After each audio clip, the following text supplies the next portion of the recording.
And we're now going to hear from the coalface to see whether indeed we are delivering. And I think the statement you made, Paul, that Australia led the world in digital media at the time of CSIRAC is a very interesting starting point for us to see how where our temperature is today. So Grant, just in terms of framing, just tell us about your company. It's hard to describe. We make that camera that's actually recording us right now is that camera. We do products for film and television. We DaVinci Resolve, which you can actually download for free for Mac, Windows and Linux, but it's also used on more than 80% of Hollywood films. Does editing and visual effects and all that. We build, obviously, cameras, switches for doing like live production, just pretty much everything in film and television. The technology's involved, and there's a lot of industrial design, obviously. There's all kinds of different experts we've got. I think one of the advantages we've had is Australia's been fairly open at allowing engineers and people like that to come in. So we've got people from all over the world. We even translate all our marketing in 10 different languages, and we can ship products with 10 different languages in the menus as well as in the marketing and everything like that. We've got our own operating system. Blackmagic OS is actually running on that camera over there. One of the problems with the operating systems, in fact, I've made a joke on the way over, CSIRAC's probably the only computer left in Australia that doesn't steal your data and sell it to advertisers. But either does our OS. But what's interesting is, we obviously considered whether we should buy an operating system. Linux takes too long to start up, and a lot of these operating systems are actually a little old. We've had a bunch of younger kind of engineers working on our own operating system. It's got a proper microkernel, and it's a pure one, and we can still get performance. We don't need to have all the other stuff inside there. So it's got a lot of technical advantages, and we're finding now that we can share features across product lines. So we've got a lot of innovation going. It's probably the only operating system in Australia that's developed here. So it's a technology advance. It's obviously high-speed data. We do 8K products that record onto flash drives in 8K video, and all the way down to $300 switches you can use for YouTube, and it looks like a webcam, so you plug it in, you can mix between cameras and things. So it's a huge range of products, from very sort of entry-level getting started products all the way up to some pretty heavy stuff that they're going to be using in Olympics and feature films. So sorry, that's the overview. Okay, so that's under the hood, folks. That's the tech. Tell us now about the scale, because it's super impressive. We've got, is it 400 products? We've got 1,100 people around the world. We only sell about 1% of our products in Australia. So that was 1,000 staff, in case anyone missed that. 1,000 around the world, yep. We have our own factories. We've got 3 different factories in 3 different countries, including a small one still here. We build like film scanners, for example. We bought a company that did film scanners. In fact, it's John Logie Bard's company originally, started in 1928, so we're kind of joking in a few years' time we'll be able to have our 100th anniversary. But we built that here, and the reason we did that is because we were introducing Ultra HD products at the time, and feature film for 100 years has essentially been Ultra HD resolution, so we wanted something to get all that archive across into modern files so it can be sold online in the streaming services. So all of the old content you see, the old TV shows and things, they've been scanned through on our scanners, and we've sold hundreds of them. And it's funny, they're Thunderbolts. I remember someone from Apple telling me that he's wheeling this thing across the campus to get it tested on the machines, and everybody thinks it's funny because it's this giant film scanner, but it's just got a Thunderbolt port on the side, so you plug it into a Mac and it comes up with DaVinci, manages it all. So it's kind of funny, it's an old connection between old film technology and the latest high-speed data connections that the computers have. And Grant, just give us a scale of turnover, company turnover. I think we've hit 385 million this year or something like that. I'm not sure. It's I have to double check. I don't think we've got the official accounts in yet. So we've done, I think, about 1.9 billion in the last 14 years, US. So that's about, it's just under 3 billion if you converted it all today. But it's, the exchange rate's changed over time. So something like that. Yeah. Right. Okay. So. And we're self-funded at all. We haven't got any investors. We haven't really borrowed any money. We have a little bit of an overdraft at the moment, but we're self-funded. We actually hid from the business world because the business world will destroy you. It's a horrendous. There's no one really wrong in this. There's no evil person you can point to and go, oh, there's the bad person. It's just there's a cultural problem that I think we can change if... The reason I'm here talking about this stuff is I just want to brain dump this problem that we've sort of identified and try to clarify and articulate what the issue really is.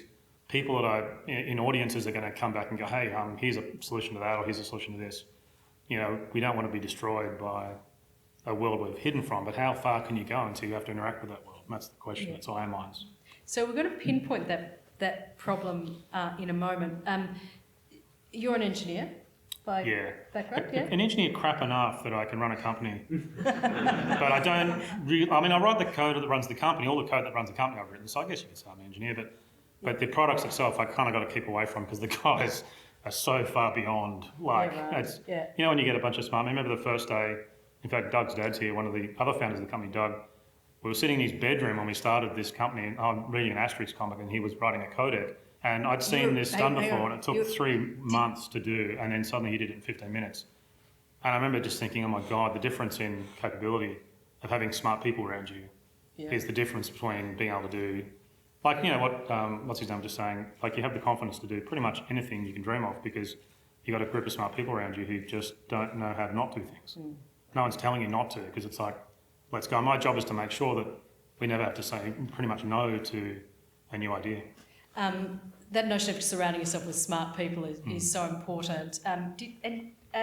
So of your 1,000 people workforce, how many are engineers? What's your... I think probably we own our own factory, so there's obviously a lot of staff there. So we have probably 350, 400 engineers. We've got a lot of different locations around the world. We've got 3 different R&D centres in America, for example, one in the UK, Singapore. You know, so we've got different engineers. You can't get enough engineers here. We just can't. We're limited in our growth by how quickly we can hire engineers. As in Australia? Yes. Yeah. And good engineers, obviously. And in terms of the sort of what you're seeing around the world, are there the same issues in finding great engineers and great graduates? I think so. If you've got I can buy a 4-core ARM CPU and it's $2.50. I mean, if you have something like that, everything has like if you design anything, you pretty much just throw a CPU in it and connect all the buttons up and you'll work out what it's going to do later. So that's pretty much how you can approach design now. You just throw a CPU in it, connect everything up and then go, look, we'll deal with the software stuff, we'll, you know, work with some customers and we'll write some code. Problem is it means there's enormous, you know, demand for software engineers because everything's got some code in it. I mean, and so look, I think that we're in a bit of a tech bubble at the moment. A lot of stuff has been credited to junk. And I also think the tech industry itself is probably 80% con. There's a lot of entrepreneur guys that want to just get funding and there's just a lot of money sloshing around. And the problem is with tech businesses, you've got potentially infinite growth. So because you're creating products, you're not constrained by property. So your imagination can define how big you can grow. But there's a lot of people who prey on that and kind of, you know, eventually have all these stupid things and they just get flipped to a pension fund and mums and dads end up paying for it. So there is a lot of negativity, not a lot of kind of smoke and mirrors with it all as well. So it's a complicated thing, but generally the constraint for us has actually been getting engineers. Right. Yeah. And we're self-funded it, right? So it's not even, that hasn't been the constraint. Yeah, okay. So let's go to some of the constraints and the issues. So if you looked ahead and at this moment in time, Grant, you know, what are the core challenges? You're an incredibly successful business, you know, self-funded, got off the ground, got this mobilised workforce in multiple countries, but there's a but, isn't there? There's a problem. And so tell us about it. I think there's a couple of things. And again, there's no one really wrong here because, in fact, the problem is that if you do think, like Australia hasn't really, like we never really invented it. I mean, I think we had a cult, didn't we? Didn't we invent a good cult at one point? But we haven't really invented, like we didn't invent the Industrial Revolution, the Enlightenment. None of these things are really our ideas. We took them from overseas. So I think there is a perception here that we are an outpost of the rest of the world. And so if you do come up with something unique here, it's immediately wrong because the smartest guy here is the one that travels overseas and sees the idea first. But Australians do react extremely quickly, I think, when there's a new idea. I think we have the first Unix outside of the US, I think might have been here or something like that. So, I mean, you guys would know that. So I think the problem is if you do come up with a new philosophy, and my feeling is that, I mean, I used to walk into a trade show hall and everyone was bigger than me and I'd look up and go, wow, you know, I grew up in a housing commission in a country town. I mean, there's nothing more hierarchical. I was at the bottom of the rung. If I wasn't obsessed about electronics, I wouldn't have known that I was poor. I would have known that I was poor. I didn't know I was poor. It just seemed like this is a cool thing and hey, you guys don't understand that. In my mind, I was actually above everyone because technically I drifted off and the school had an Apple II computer, so I just played with that. And I was transported out of that town. I think there's only 3,000 people in that town. So you're not even there in your mind. And so that's great. So what ends up happening is you, bizarrely enough, develop your own process. But what I've found is that's actually not okay here because you get screamed down because like you're not doing it right. What's really odd. And so I've kind of formulated essentially what I do describe to people, because we've got to recreate our product lines and we have full control over creating those product lines. So what is the philosophy behind what we need to do next? you've actually got to have a solid philosophy underneath it. So I've kind of created, and I haven't really talked about this outside of the company, but I've almost identified 3 types of complacencies that I think are really the core issue. I mean, apart from the fact that Australia is a property-based economy and the only things that can survive are property-based, because intellectual property is actually something that humans are good at, but we're not actually really good at being humans, we're mostly animal. So most of the business world is about extracting money from assets or return on investment, and that's an EBIT thing. So you get these EBIT-obsessed people, or profit-obsessed people that won't let you do anything that's an unknown because I have to get my profit. And government runs like that now. I mean, with user-pays government, it's leached into government, leached into schools, right? So everyone thinks that business culture is professional, so let's run it like that. Let's have KPIs and returns, and that's a property-based thing. You can guarantee that stuff in property because you just spend, look at Flinders Street Station, it's a shithole. I'm sorry to swear, but that's what happens when you don't understand that building is not just a physical building to extract profit from, it's a signature piece of architecture for the state. And it has IP value for tourism and things like that, and people can't, what's the only significant building in it? It's not the airport, that's like worse. I don't know what, whoever cleans the airport front should be murdered because it's like terribly dirty. I don't understand, like you go to Melbourne Airport and you're like, oh God, this airport, I wonder why private plane sales aren't really huge here. There should be a huge industry in private planes so you can bypass the airport. Sorry, I'm ranting. But the thing is that, so it is a property-based economy and people only really understand things. What happens is anything that's not property and is a guaranteed return gets crushed. So what you have left is an evolutionary process in business where the only thing left is property. So from that, though, I thought, look, there's no evil people. It's sort of a cultural thing. You can change behaviour, and Australians are very good at changing the behaviour quickly. So I thought, what is it that we have to consider? Where's the things that you don't want to be like? So we can clearly identify those behaviours and then avoid them. So there's 3 types of complacency that have essentially come. There might be more. This is my current theory. Theories change all the time. The first one is just behaviour, like people act complacent. I mean, the person at the bank or something, maybe not so bad, but the airport check-in lady or whatever it might be, where you meet people that are just complacent, or the people that are overconfident or arrogant. It's behaviours that are complacent and stop successful things because it's just plenty poor behaviour. The second type is actually business culture. Ideology really is the second type of complacency. And business suffers from this. They deal in ideologies, inventory turns, profit per square metre, all that kind of stuff. These aren't things that are really relevant. When you are dealing with a problem, problems are more complex than that. You can't say, hey, what's your inventory level? How many inventory turns a year? It's like, well, hang on a second.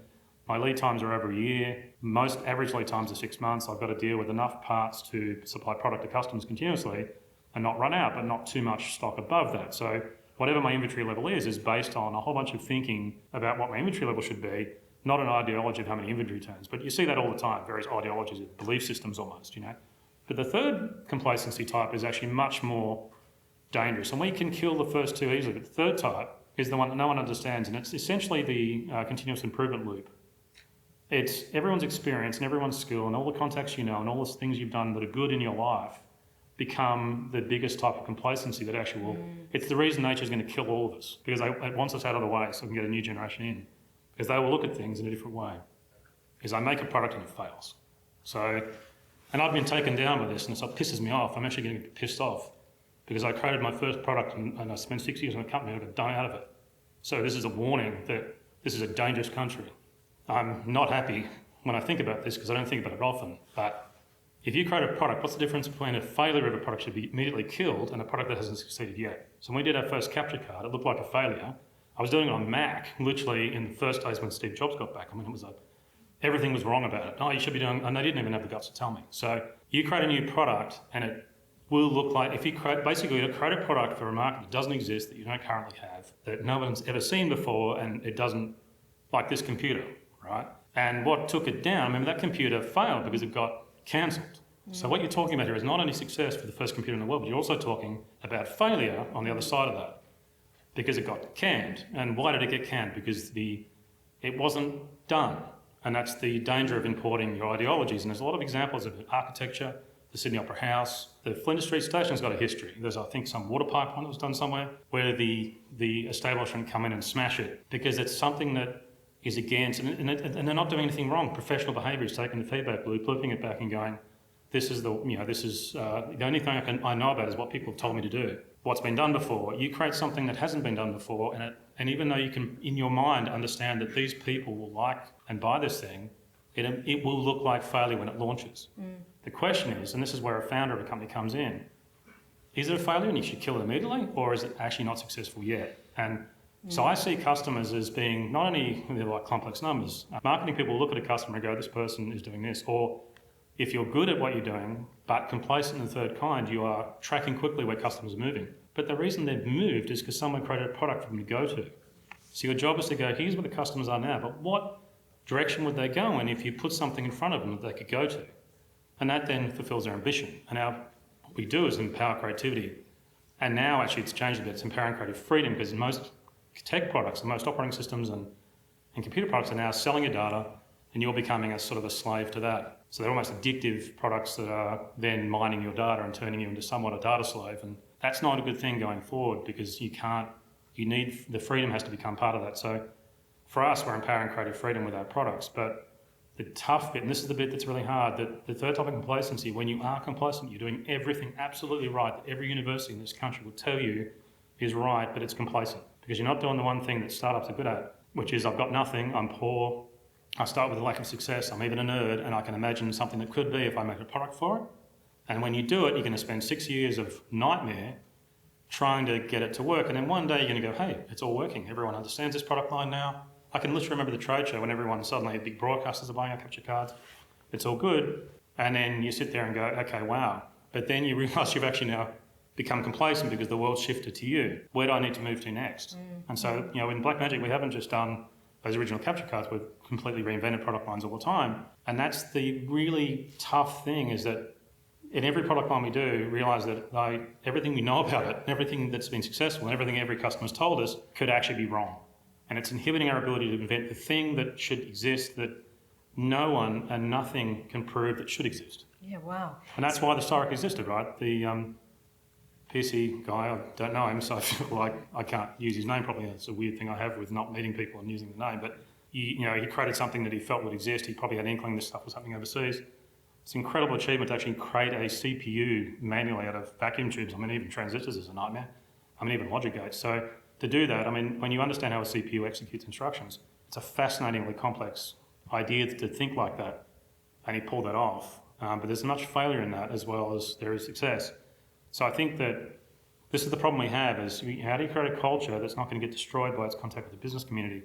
Because every one of those people come with the EBIT guy and we have to try and be able to create things that don't exist because that's what customers want to buy.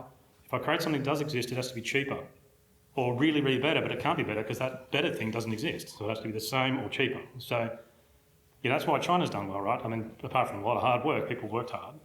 But they've been able to create a lot of products quickly and low cost and everything, and they've been able to move into markets. The trick for us is to innovate, and that's really this big problem I've got, and it's the thing that'll actually kill us. Yeah. I mean, extraordinary, really. That sort of the amount of sort of creative tension that is in the act of being in business. I don't want to be too depressing. I should be happy right now, but I'm sitting there with this giant sort of I still feel like I'm walking through a trade show with all these towering buildings above you going, and not only that, we're not listed, right? So we are prone to be taken on or taken over so that someone can get a big lift.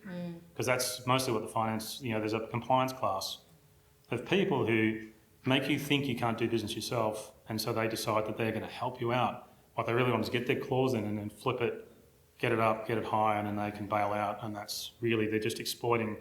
And how many businesses have been destroyed before they got on the stock market? The economy could be twice as big if companies could survive the compliance class to get to those endpoints. And then people can decide, the market can decide whether what we're doing is good or bad. Yeah. Right. So on an endpoint, I've got to say that, like, when you get a product to work and you see pictures coming out of the camera or something, it's like every atom in your body is exploding with excitement. I mean, it's the most exciting thing ever. But we could have talked about some other things, but I thought, look, if I'm here, I might as well just brain dump some problems, and whatever way we find to solve these issues, it's going to be people that we talk to in seminars like this because there's a whole lot of smart people out there.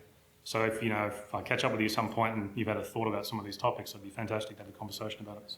Look, thank you very much, Grant. I think it's a really fascinating insight into the challenges as well as the extraordinary ambition of your company. Also with the people in the room today, we have people across different universities, we have government, we have people who are influencing young people. So I think the messages and the experience that you have is a really fabulous framing point for the conversation. And can you all please join me in thanking Grant very much?